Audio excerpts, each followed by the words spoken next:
bring you some more on this story by speaking to Lea Guerrero. She's the country director for Greenpeace Southeast Asia, and she's joining us now. Lea, good to have you with us. Now, at the end of that report there, we heard that one climate activist is killed in Colombia each week. I mean, who is carrying out these killings? Are they gangs? Are they the farmers? And what's being done to try and stop them? Hello, thank you. Glad to be in your show. Who's carrying out the killings?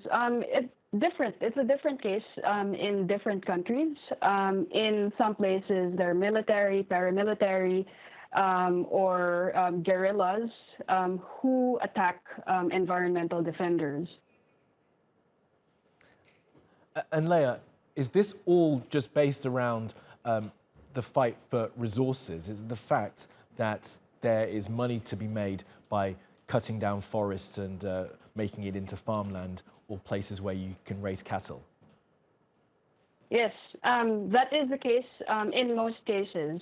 And we've seen in the report by Global Witness that they said that as the climate crisis worsens, the threats are also worsening against environmental defenders.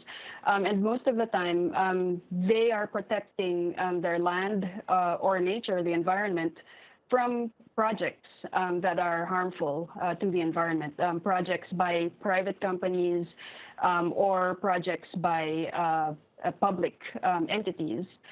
In a lot of cases, these are, as we have seen in the report, these are logging projects or mining activities that affect indigenous land or farmland, where communities are actually taking care of their own nature.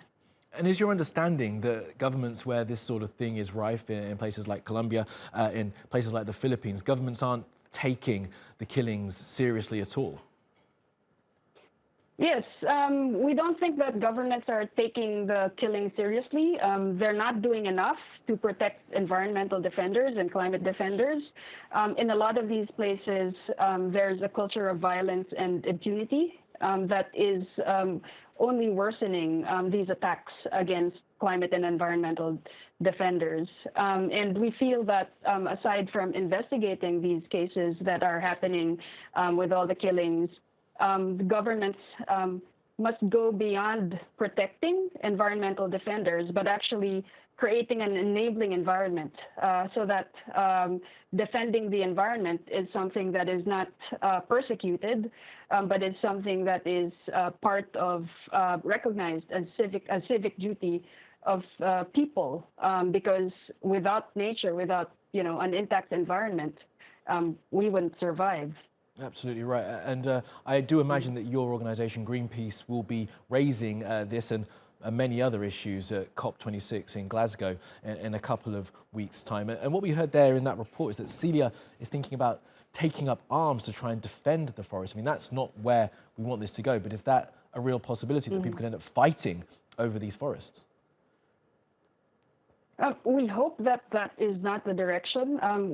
Greenpeace is a peaceful organization. We promote peace and justice. I don't think that violence is the way to end what is happening. We need stronger policies to defend not just environmental defenders, but actually to keep nature, the nature that we have left, intact.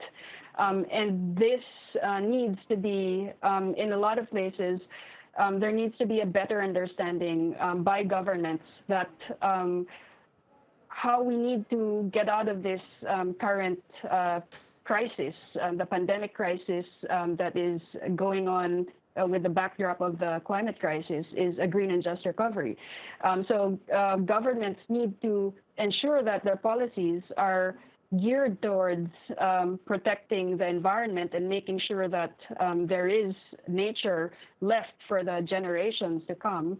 And that involves protecting the people who are defending the environment right now. Absolutely right, calling again on politicians to do their jobs and protect this planet for all of us. Okay, Lea Guerrero from Greenpeace in Southeast Asia, thank you for your time. Best of luck in all your work. Thank you.